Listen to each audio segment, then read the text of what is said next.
Good morning and welcome. I call this fifth and final meeting of the Interim Joint Budget Review Subcommittee on Education to order. At this time, we'll have Amy call the roll.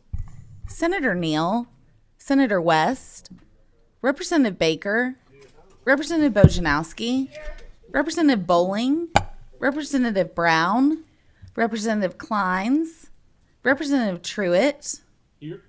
Representative Lewis, Here. Representative McCool, Representative Tipton, Here. Senator Rawlings, Here. Representative Banta, Present. Chair Riley. Here. Do we have enough for a quorum? Okay. Okay, at this time, we don't have enough for a quorum, so we'll approve the minutes when a couple more get in. At this time, CPE, will you make your way to the table and introduce yourself? Dr. Thompson and Dr. Payne.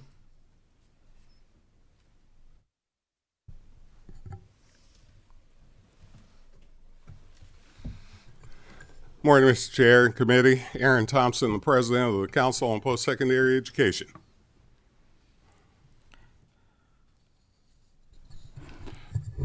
Bill Payne, Vice President of Finance, CPE.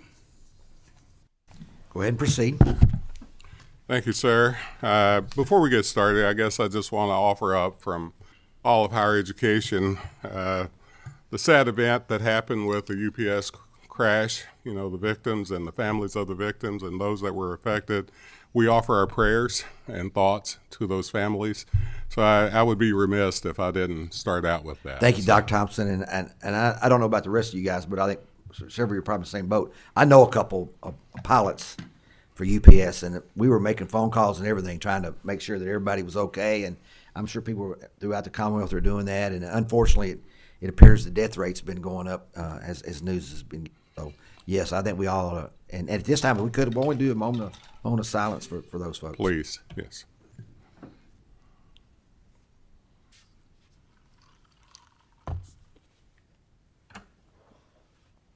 Thank you. Go ahead, Dr. Thompson. Thank you, sir. I appreciate that. Several things before we get started. First of all, I want to thank you for investing in higher education the last many years. And the argument I've always made, as you well heard, before the reinvestment started happening, I never said, I think you should invest in higher education because we're good, we're nice, it's a good thing to do, and we've been cut for 9.5 years. I've never said that. I've always said that the idea of investing in higher education is investing in the state. It's investing in the citizens of the state, and the return on investment is huge.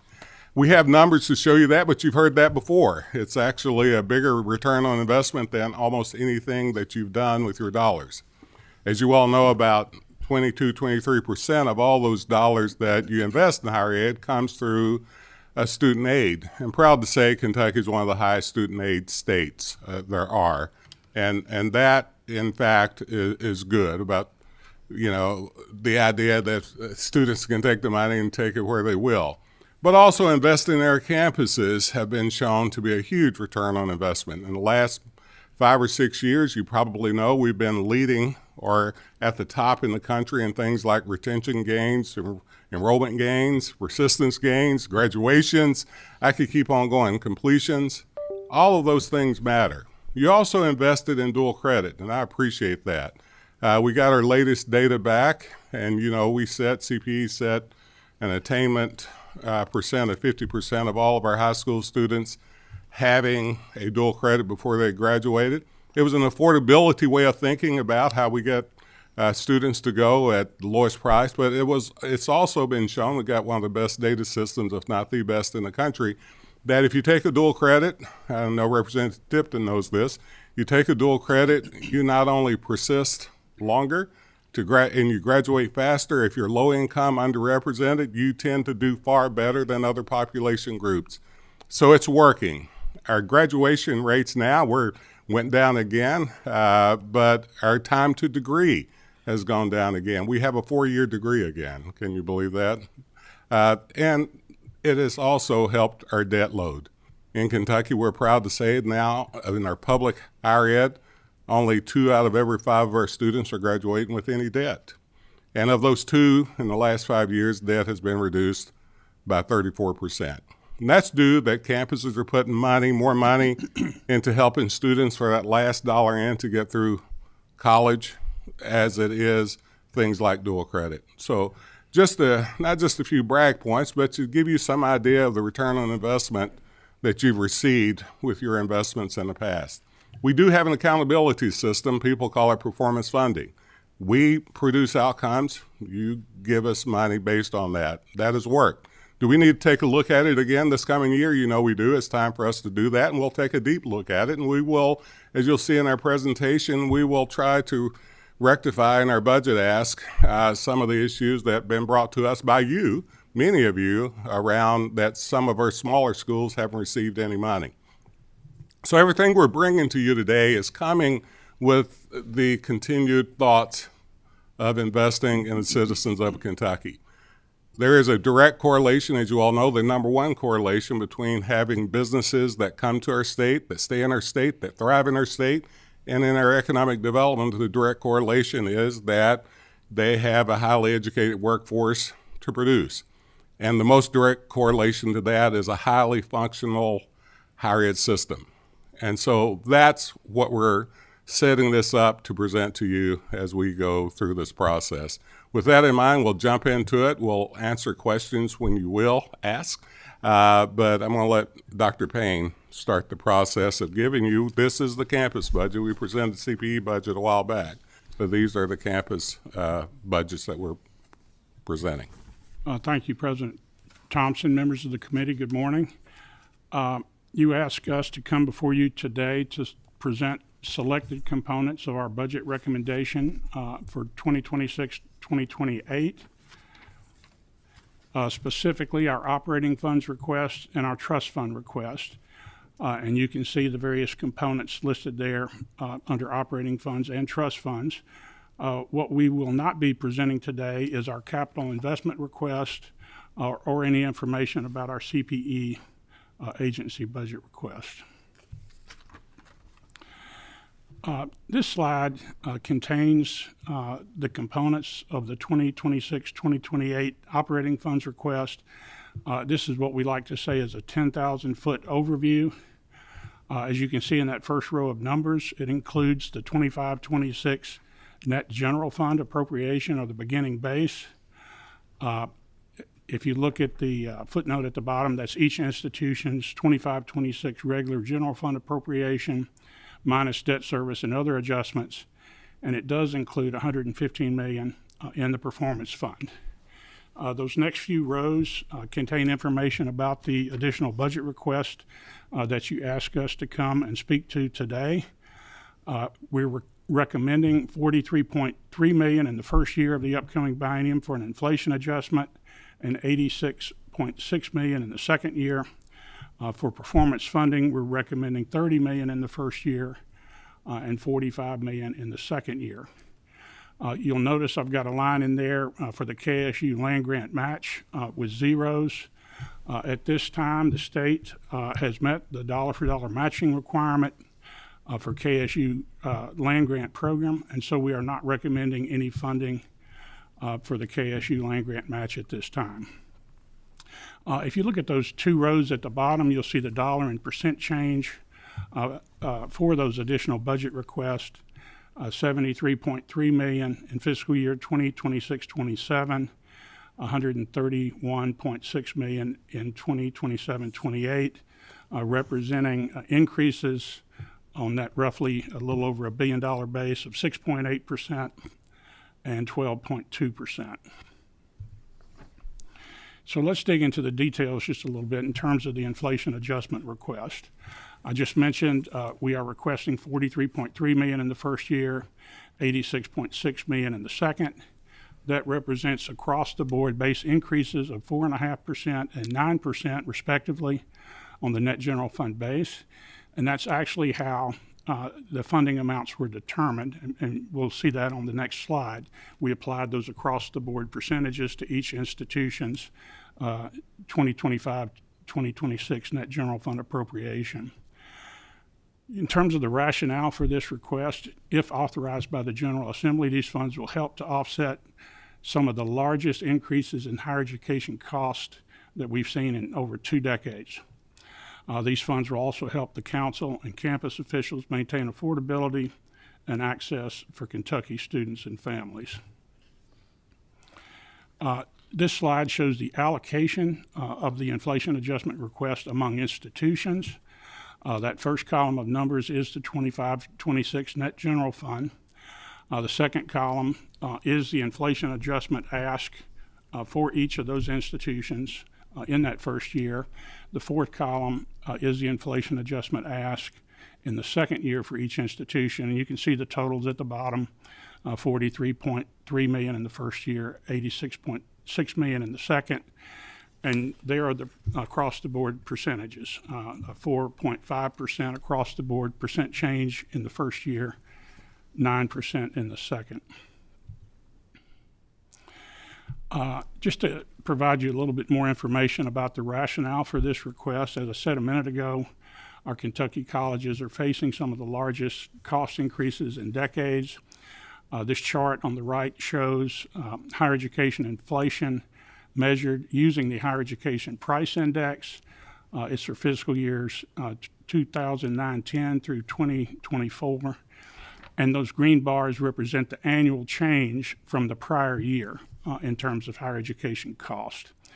If you look at that vertical red line over to the right of the chart, you can see that inflation has been unprecedented at our campuses over the past 4 years. The compound annual growth rate, 4.1% per year. In every year over that 4-year period, you can see that the change in inflation is above 3%. Contrast that with the previous 12 years, the compound annual growth rate is 2.2% per year. So inflation has almost doubled the historical rate of growth. Also, if you look at those previous 12 years, in no year does the 1-year change exceed 3%. In 3 years, it is 3%.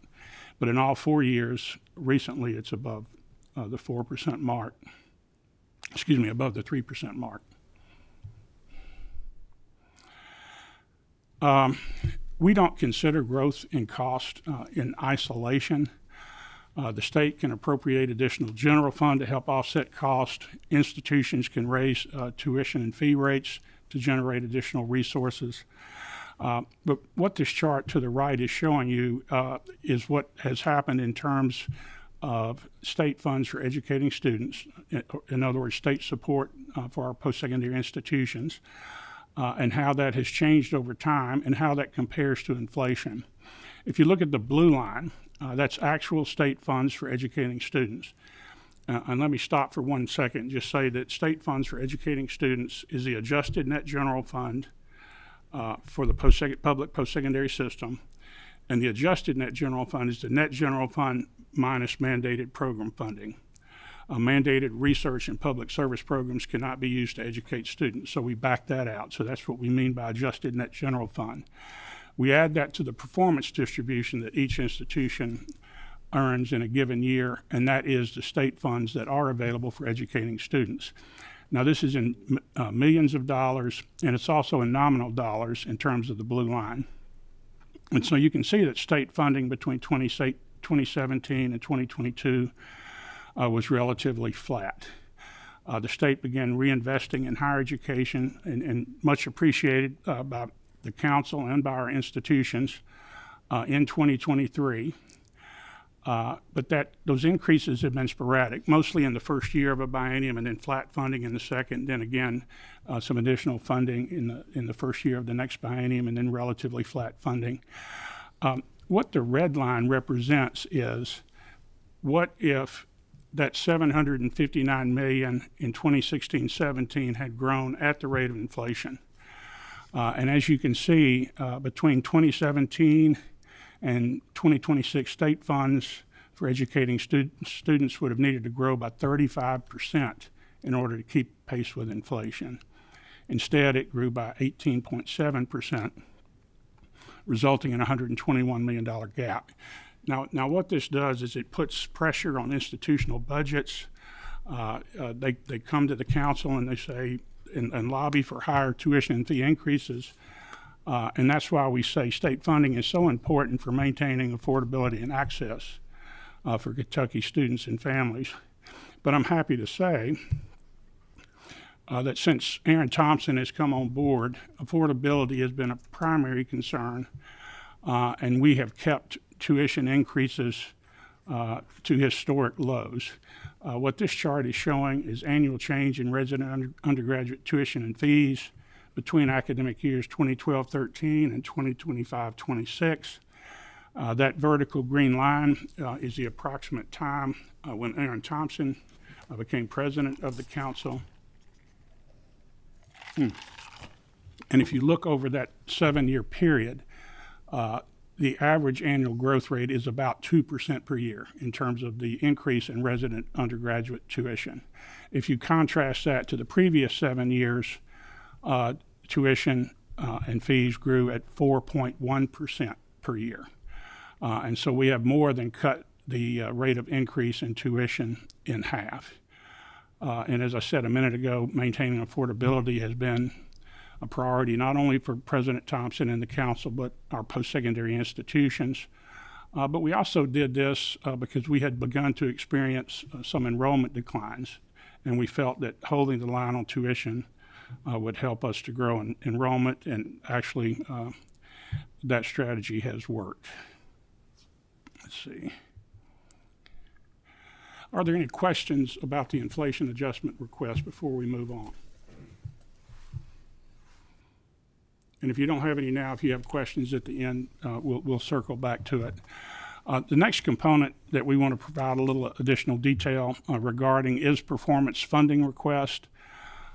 In terms of the features, we are requesting $30 million in the first year and $45 million in the second year, and that represents a 2.8% and 4.2% increase respectively on a $1.08 billion net general fund base. If authorized, these requested funds will be added to $115 million already in the performance fund, bringing the totals in the fund in those years to $145 million and $160 million respectively. These funds will provide added incentives for institutions to increase student success and course completion outcomes, and will help the state continue to make progress toward the 60 by 30 college attainment goal. And we're making great progress, and you're going to see that in just a minute. There are a couple of additional features I want to call your attention to regarding this performance funding request. We are asking that $20 million in the first year and in the first year only of this upcoming biennium, and this would be $20 million out of that $30 million requested above. We're asking that the General Assembly create a minimum distribution pool within the performance fund to provide level dollar distributions of $1.95 million for each university and $4.4 million for KCTCS. If the General Assembly chooses not to authorize that $20 million minimum distribution pool, we respectfully request one-time direct appropriations of $1,374,600 for Kentucky State University, $2,107,400 for Morehead State University, and $2,147,800 for KCTCS, a total of a little over $5.6 million. Now, as President Thompson said in his opening comments, we've heard from a number of stakeholders, some of our institutions, our own council members, some of the members on this committee, that the performance fund distribution has left some of our smaller institutions and some of our rural institutions behind. They're having a difficult time earning any performance funds in those distributions, and that's something that we are going to address when we bring the working group back together in 2026. But we felt like it was imperative, given the budget circumstances at some of these institutions, to try to do something as part of our biennial budget request to help these institutions. And so the rationale for this is to provide a minimum level of funding for colleges that did not receive a distribution in 2025-26, and they are also unlikely to receive one next year. So how did we determine those minimum distribution amounts? If the General Assembly authorized the $20 million minimum distribution pool, we would ask that that be added to the performance fund and then assign 78% or $15.6 million of that $20 million to a university minimum distribution pool. And you can see the math there, 20 million times 0.78 equals 15.6 million. If you divide that 15.6 million by 8, you can calculate the level dollar distribution amount for each institution, the 1,950,000. The remaining 22% would be assigned to KCTCS, that's 4.4 million. And you can see the math there, 20 million times 22% is 4.4 million. Just to give you some insight into where those percentages came from, in every year since the performance funding model has been in operation, the performance fund has been allocated among the universities and KCTCS, and that historical percentage every single year over 8 years has been 78% for the universities, 22% for KCTCS. We thought it would be helpful to provide you with some information regarding the estimated budgetary impact of this proposed approach.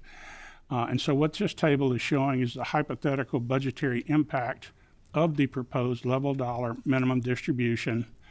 That first column of numbers is the actual 25-26 net general fund. The second column of numbers is the actual 25-26 performance distribution for each institution, and you can see it totals to $115 million.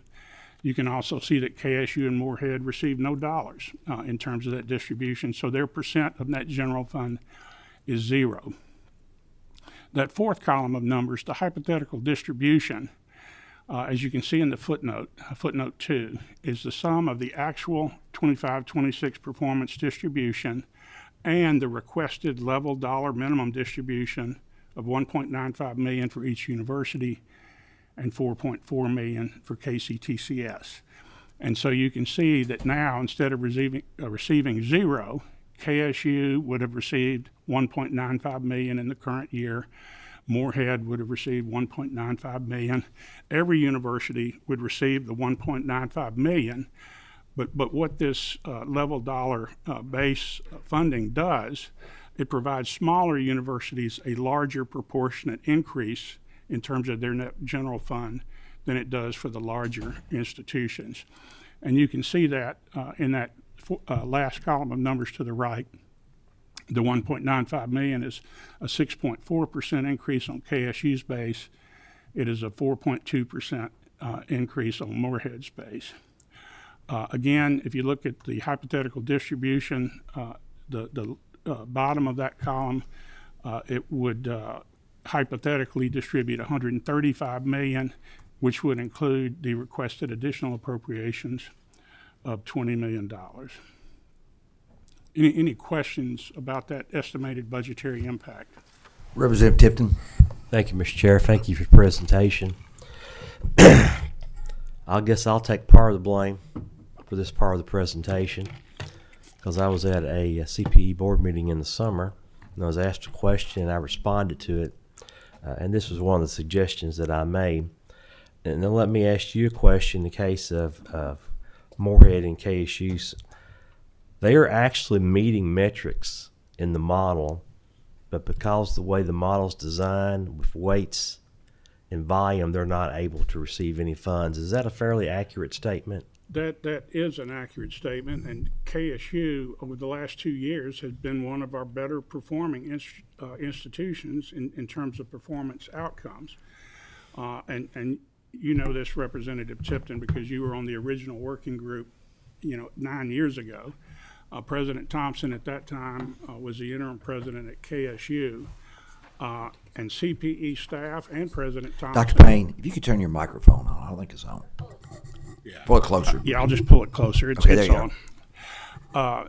President Thompson was the interim president at Kentucky State at that time, and CPE staff and President Thompson lobbied for what we call a larger small school adjustment, which is intended to help the smaller institutions like KSU and Moorhead compete against larger institutions like UK and U of L. We had recommended a 25% small school adjustment. I think President Thompson had requested 30. The working group ended up coming down with a 10% small school adjustment, which was insufficient. And so what the model perceives is that KSU and Moorhead already have the sufficient funding that they need given what they are currently producing. And as you know, Representative Tipton, 2 years ago, when the 2023 working group met, we actually raised the small school adjustment for KSU and Moorhead to try to address that issue. And Moorhead actually got a distribution for 1 year, but it was a small distribution, just a little over $214,000. And so we have tried to address this a couple of times in terms of our work group review of the performance funding model. But we're trying to address it, at least in this first year of the biennium, through our budget request. And to specifically answer, give you an example this past time, I think KSU got 5, they were above the average where you get money at 5 out of what, 9? Yeah. 5 out of 9 was still no money. So yes, I clearly have always believed, as I did when I was the interim president, and I think Eli Capilouto and myself are the only existing ones left on that original performance funding group. There was no way I believed that small schools could actually, even if they performed at the high level for a long time, be able to get any money out of that distribution model. So that was the original argument that I posed, that it should be clearly a higher, if you want to call it, small school adjustment, because when you're dealing with that amount of money going through, it could become a volume-based model, right? And so even though you may be producing, especially if you measure against yourself, the outcomes that the states say they want, they still may not get any money based on that. But at the same time, I want to be clear, you got the UKs and U of Ls and others that are producing tons of degrees and stuff for the state. So it doesn't mean that you're trying to make somebody else suffer for the small schools in the way we're presenting this. And that's why we're requesting that this recommendation be predicated on new funding, because you're not taking away from any of the other institutions, and you're actually giving every university the $1.95 million level dollar distribution. It just has a proportionately beneficial effect on our smaller and on our rural institutions. One thing that you should know, that this is approach number one. This is one of the recommended approaches, and we're about to look at the other approach. So this was the proposed minimum distribution with the level dollar, $1.95 million per university. Dr. Payne. Yes. I think Senator West would like a question on Yes. that last. Yeah, thank you, Mr. Chairman. I think this is the appropriate time for me. It's on point with what you guys are talking about. Back to the small school adjustment. Just trying to make sure I understand how that's transpired over time. How much money did we put into the small school adjustment? Do we know? It varies. The amount was the same for every comprehensive university. It was roughly $4.5 million per institution, and it was that same general idea that $4.5 million is a more significant proportion of KSU's base than it would be of Western Kentucky University's base or Northern Kentucky University's base. No, I'm talking previously, not. You're talking previously, right? Yes. What's already happened? Yes. That was the original small school adjustment within the comprehensive sector, and it was larger for U of L and UK. And the reason for that is we basically said it should be 10% of the net general fund, of the combined net general fund within the comprehensive sector, divided by 6 institutions. That's where the 4.5 came from. And then it was 10% of U of L's base and 10% of UK's base, because we were wanting to achieve equilibrium between the research sector and the comprehensive sector in the first year that the model was implemented. And that allowed us to do that. But as I said, unfortunately, it was not a large enough small school adjustment for KSU and Moorhead. And it should be noticed, I think he's asking a little bit different of a question, I think.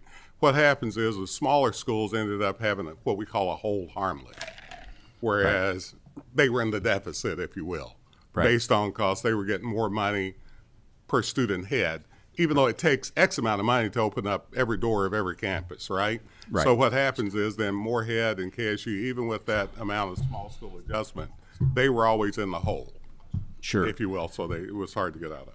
And just one follow-up, Mr. Chairman. But for clarity, you're spot on. It's how I thought. But for clarity, what actually happened is U of L and UK swallowed up a large portion of the small school adjustment. Is that a fair statement? Well, it just protected a larger. It didn't protect a larger proportion of their base because it was 10%. But in terms of dollar amounts, it protected a larger amount of UK's base and a larger dollar amount of U of L's base relative to the comprehensive institution. A lot more dollars went to UK and U of L through the small school adjustment than went to the other smaller comprehensives. Is that a fair statement? Well, the dollars didn't go to those institutions. It's dollars they already had, but it's dollars that you basically reserve and say, we're not going to run this through the funding model. We allowed them to keep some The of dollars that they already had. Exactly. They had a larger amount of dollars already on the other side of the line. Exactly. Yes, That's. Thank you. Appreciate it. Moving on to approach number 2, and that was our recommendation for direct appropriations for selected institutions. And that's what this table on this slide is showing. The selected institutions are Kentucky State University, Moorhead State University, and 5 community colleges. And none of those institutions received any share of the $115 million appropriation to the performance fund in the current year. When we distributed those funds, none of these institutions received any funding. We ran scenarios for next year. They are unlikely to receive funding next year. We also went back and looked at historical trends. As I said, over an 8-year period during which the funding model has operated, KSU has not received funding in any of those 8 years. Moorhead has only received funding in 1 out of 8 years, and as I said earlier, that was a little over $214,000. It was a very small amount. The way we came up with these proposed direct appropriation amounts, we took the current year 2025-26 net general fund appropriation for those selected institutions, multiplied that by 4.5% to determine those amounts, rounded it to the nearest 100. And you can see the total there is a little over $5.6 million. So here's the similar chart to what we saw 2 slides ago. This is the hypothetical budgetary impact of the proposed direct appropriations for selected institutions. The first 3 columns of numbers are identical to what you saw on the previous slide. You've got the 25-26 net general fund in the first column, the actual 25-26 performance distribution in the second column, adding to $115 million. You got your percent of net general fund. In this case, the fourth column of numbers, the hypothetical distribution, if you look at the footnote 2, is the sum of the actual 25-26 performance fund distribution plus the requested direct appropriations totaling $5.6 million for those selected institutions. So now if you look in that hypothetical distribution column at KSU and Moorhead highlighted in yellow, KSU had this approach been in place for the current year and had the amount of funding available been $120,629,800 instead of $115 million. KSU would have received about $1.4 million. Moorhead would have received $2.1 million. That would have been a 4.5% amount of funding on their net general fund base. The same thing is true for those 5 KCTCS institutions. Each one of them would have received 4.5% of their net general fund base. The difference between this approach and the previous approach, obviously, is that this one comes with a $5.6 million price tag instead of a $20 million price tag.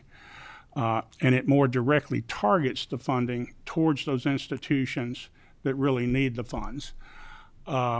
The advantage of the other approach is it helps other institutions that are smaller, like Murray State University, for example.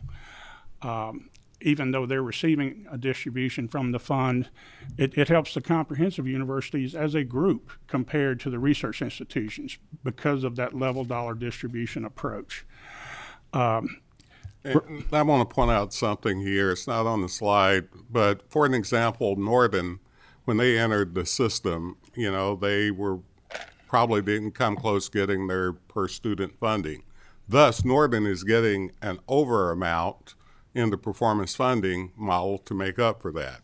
The real solution is that we would give Northern that base amount to get them where they need to be. And that way, the performance funding model becomes exactly, in many ways, the way it should be. Now, I want to be clear that the performance funding model has worked. Even though we are pointing out some of the deficits or some of the holes, it's worked. We're putting degrees. If you see our latest, I have the numbers, happy to share, our latest degrees and what has happened in the last many years.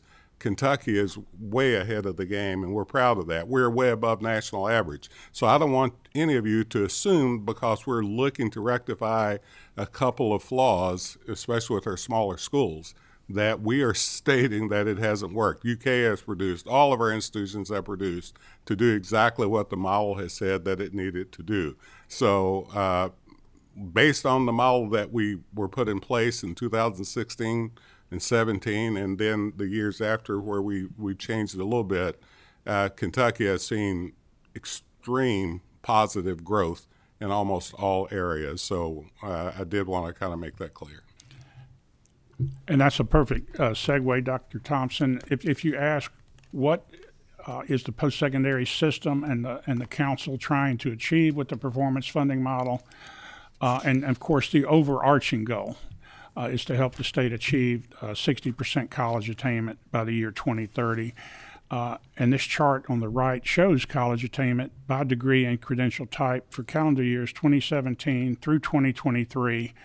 And you can see that upward trend line. It's gone up every year, and we are definitely on track to reach that goal, possibly by as early as 2027 if we continue at our current rate of growth. But as you can see, there's been a 5.9 percentage point gain over the past 6 years, from 50.3% in total college attainment in 2017 to 56.2% in 2023. There is general agreement, however, among stakeholders that additional resources are needed to sustain this momentum and continue that current trajectory.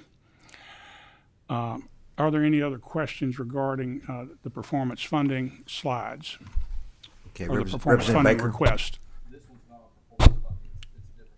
Let's get. Can we get to it at the end then? Okay, Representative West, Central West. I'm sorry. Yes, this relates to your previous slide on the option 2. I'll call it option 2 you were talking about. So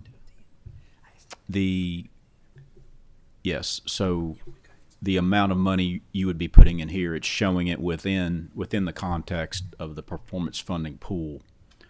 Are you saying the funds would be distributed through the pool, or would they go directly to the base?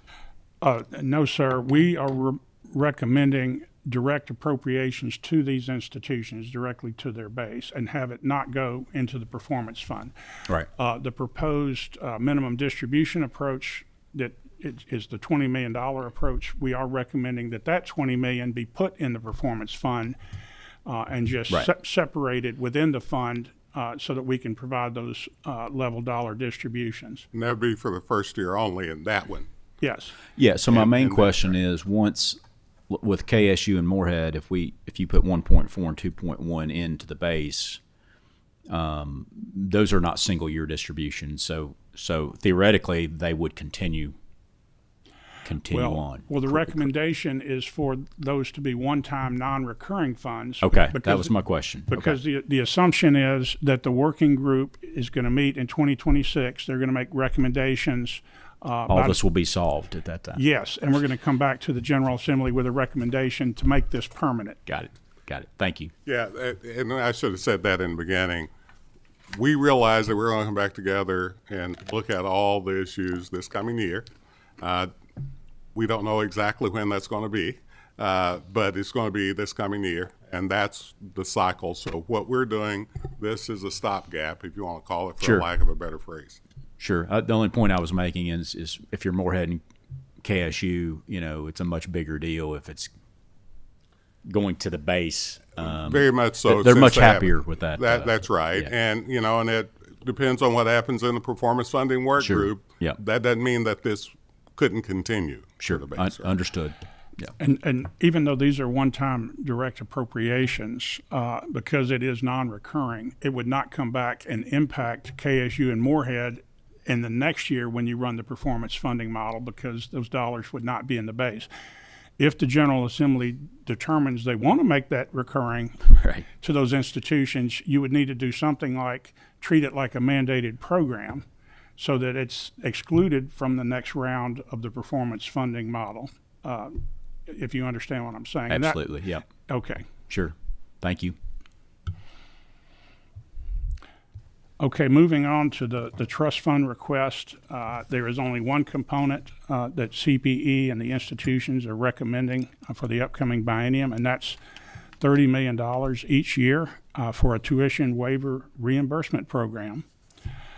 And of course, the features are that we are recommending that the General Assembly establish a new trust fund and appropriate $30 million each year of the biennium to that fund to support the tuition waiver reimbursement program, which would be a new program. The rationale for this is based on data collected by CPE. The statutorily required tuition discounts and waivers result in approximately $30 million of foregone revenue annually at our public post-secondary institutions. If the General Assembly authorizes these requested funds, it's recommended that CPE administer this new program.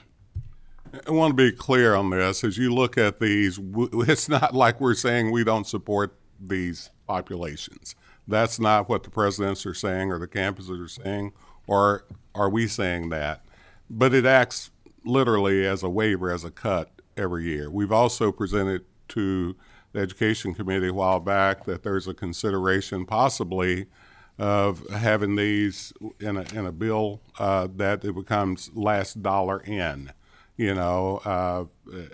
so there are many ways to look at this. I just want to be clear that as you look at the folks that are on these mandated waivers, that we support all these, and we find them very valuable as categorical areas.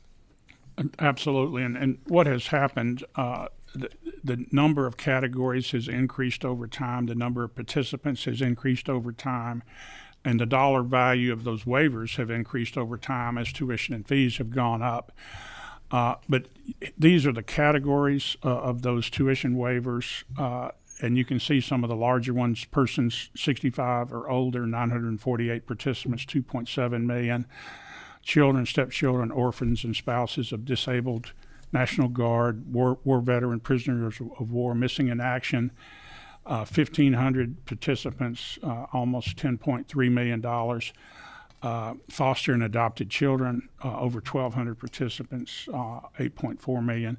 At any rate, you can see the total at the bottom, almost $31.5 million as of fiscal year 2023-24.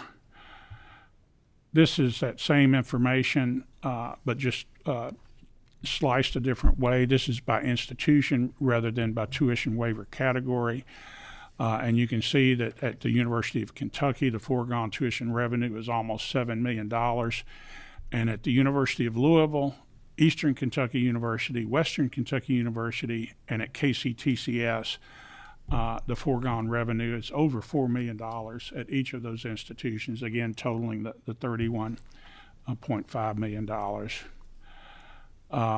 If authorized by the General Assembly, CPE will work with campus officials to develop guidelines governing the administration of this new tuition reimbursement program.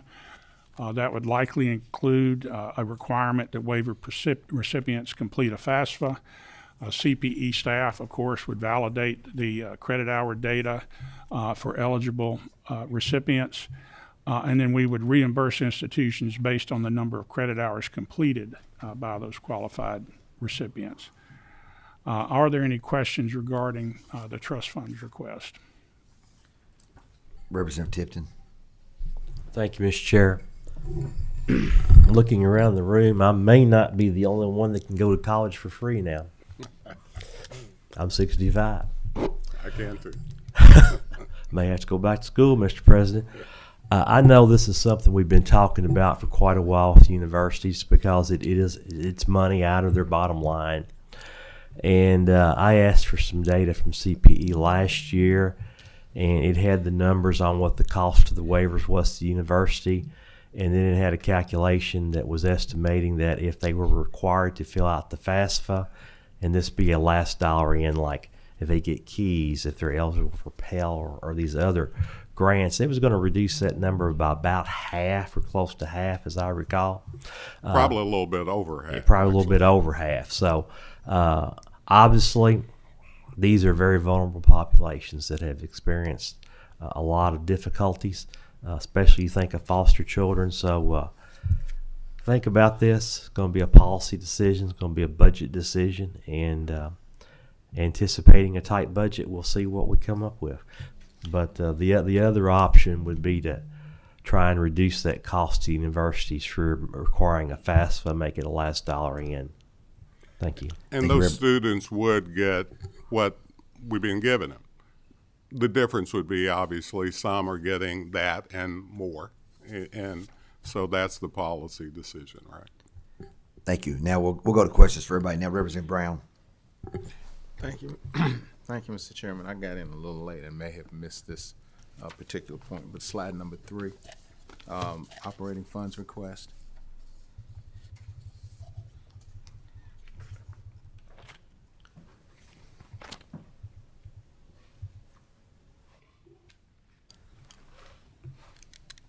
Okay, I'm concerned about the KSU land grant match. It's 0 all across the fiscal years. Why is that? They've already been funded for that. I mean, they've got the money. They've got the money from the Yeah. state?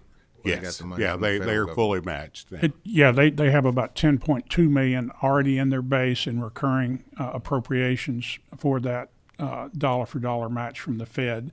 The reason there's not a request for additional funding for KSU this year is because the USDA grant, the most recent one that KSU received, is about $26,000 below the amount of state funding that they have in their base to cover it. So they're actually slightly overmatched in terms of that dollar for dollar match. Ever since 2016, I know I was the interim president there, the General Assembly has fully matched the state portion that they're supposed to for KSU.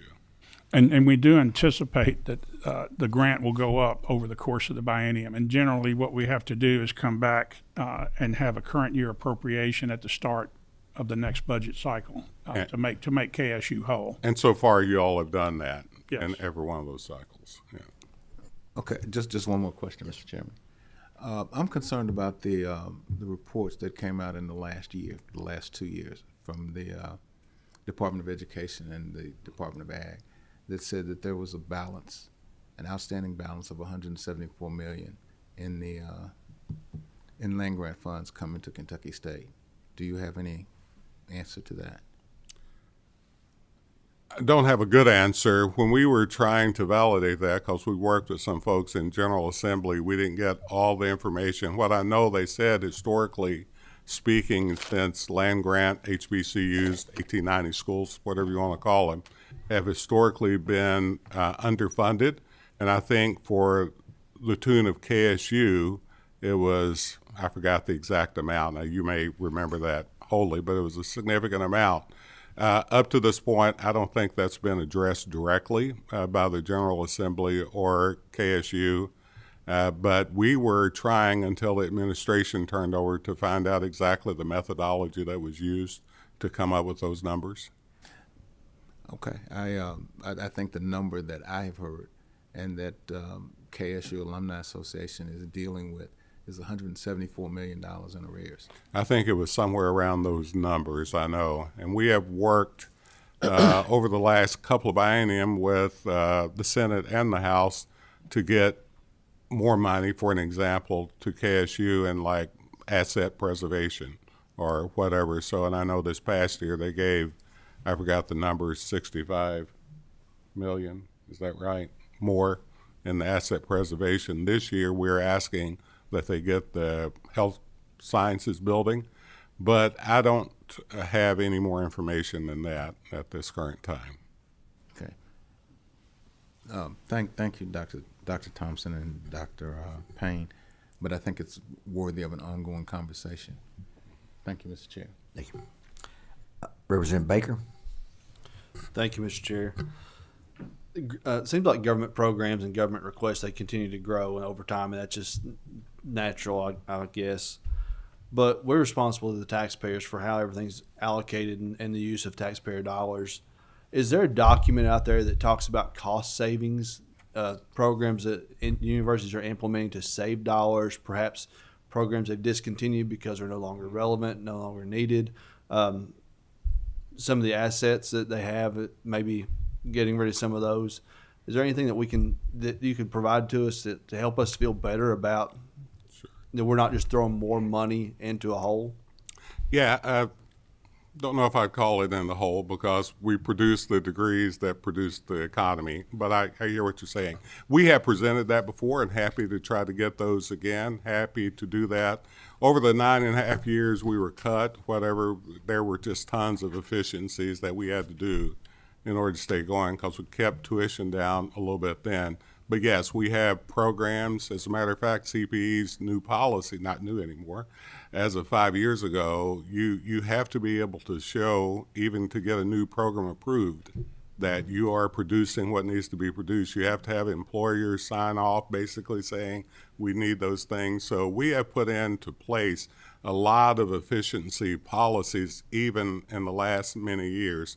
But we did, we came and presented to, it's been a few years ago, but we can get you all of those efficiencies as well as a variety of other things.